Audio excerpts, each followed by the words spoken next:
it will come our way, but it has gone the other way. It simply means that we have to go back to the High Court and get done with this quickly. We still have hope. We are not in despair. By the grace of God, yes. So victory is assured. Yes, we will. We will lose a little time. We still have to go back. That's all it means. But I'm very consoled by what the Supreme Court said, that he ought not to have been treated the way he was treated. His bail ought not to have been revoked. His home ought to have been invaded. All that is a consolation to us. So we have hope.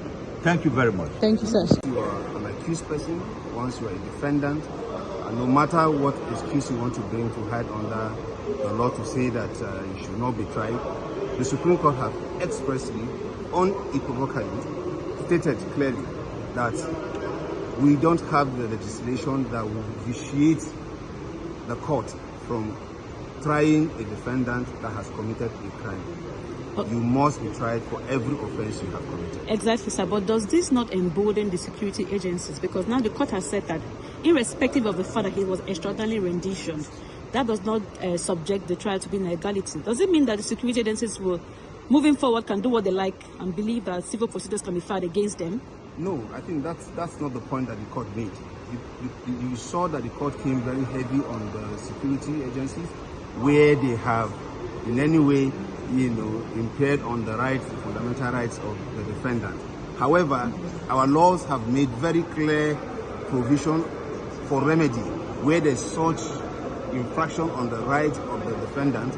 Then you can such a defendant can go to the civil court and then seek for civil remedies for the violation of his fundamental rights. And that is why, of course, we have the fundamental rights enforcement, for which the defendant, the respondent, which is the defendant in this case, have actually activated. And you are aware that he has gone to the civil court and he has gotten some judgments, which is still subject of appeal, as to whether or not his fundamental rights have actually been infracted or infringed upon. Thank you very much, sir. Was conducted. The torture, the treatment meted out to Nnamdi Kanu. It's just a technical matter, just like the councils of Nnamdi Kanu has stated. I'm sure they are going back to the drawing board, starting again from the High Court all the way to the Supreme Court. The Supreme Court is sympathetic to the plight of Mazi. The leader of the indigenous people of Biafra, Mazi Nnamdi Kanu, has sacked his Lego team.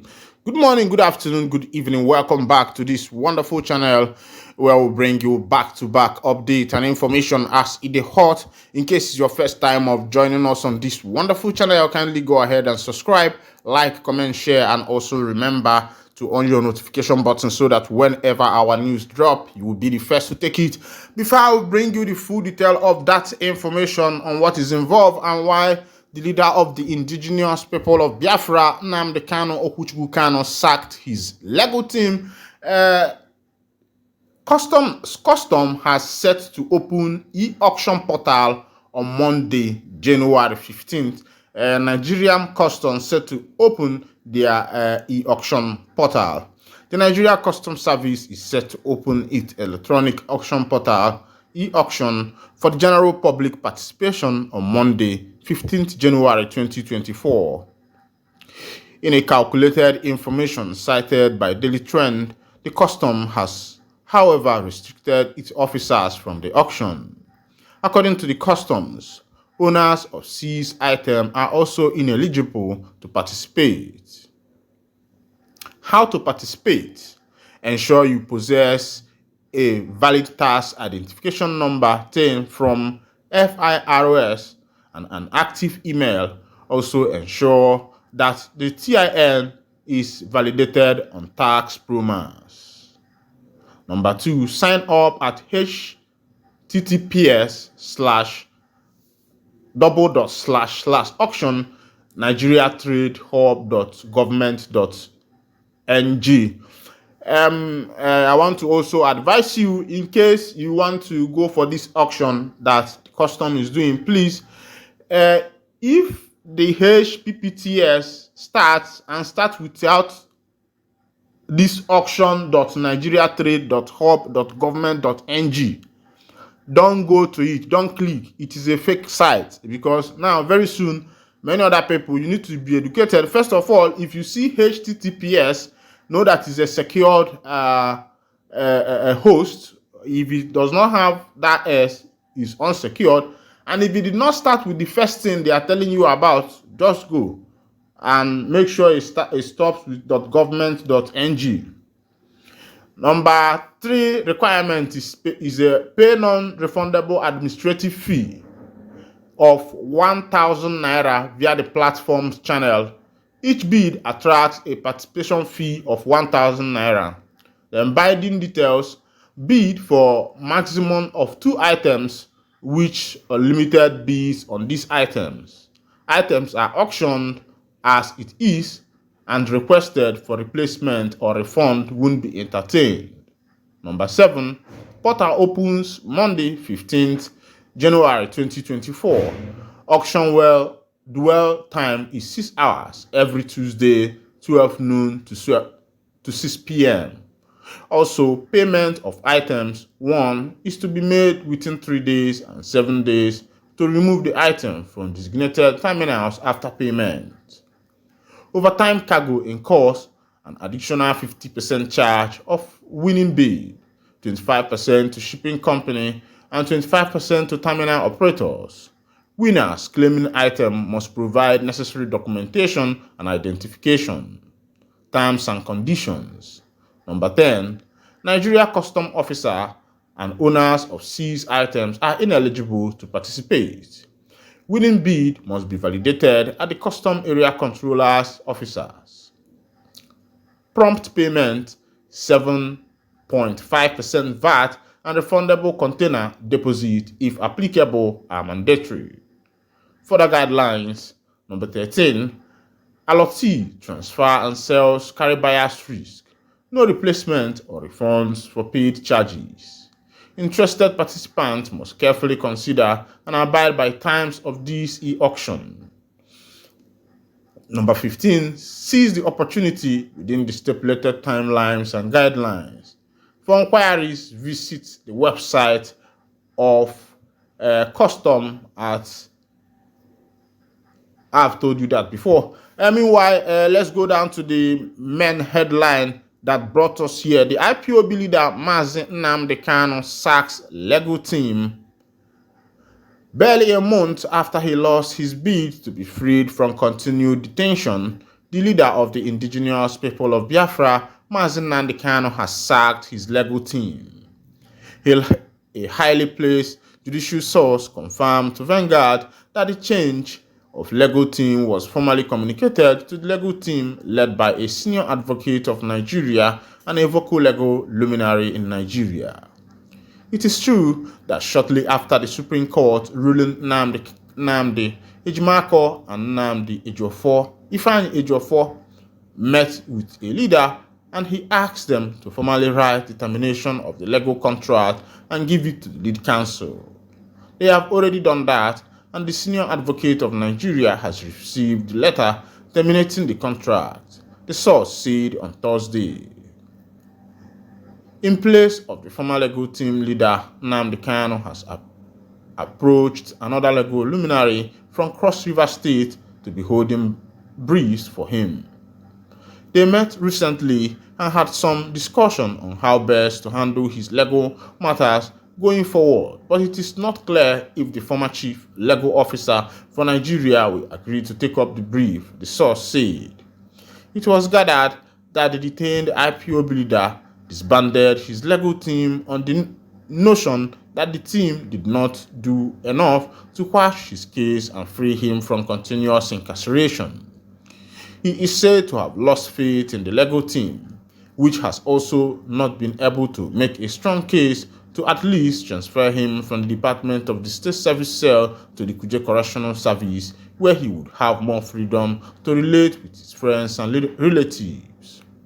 Apart from the legal team, Kanu is also said to be unhappy with his medical term, which he feels has also not done enough to bring out a convincing medical report that could facilitate transfer of his treatment from the DSS hospital and doctors to his choosing private doctors outside Nigeria. It will be recalled that the Supreme Court had on 15th of December 2023 upheld the federal government appeal challenging the verdict of the appeal court, which dismissed the charges against Nnamdi Kanu. Of course, you see what is currently happening now on the verdict of the Supreme Court of December 15th, 2023. They referred back the case of Nnamdi Kanu to the Federal High Court, and they upheld the case, even though they were against the extraordinary rendition of the leader of the indigenous people of Biafra from Kenya to Nigeria. But they say that does not stop them from upholding the case, and they upheld the case and referred the case back to the Federal High Court. Of course, you know that is just a new beginning. It's more like put a peg in a round hole and going round the round hole. Again, bandits attack Abuja community, abduct SPDP chairman, 4 children and 18 others.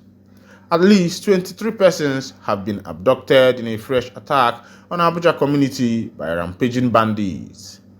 The victims were abducted when the bandits stormed the Kwawu community in Buhari Area Council of the Federal Capital Territory (FCT) on Thursday.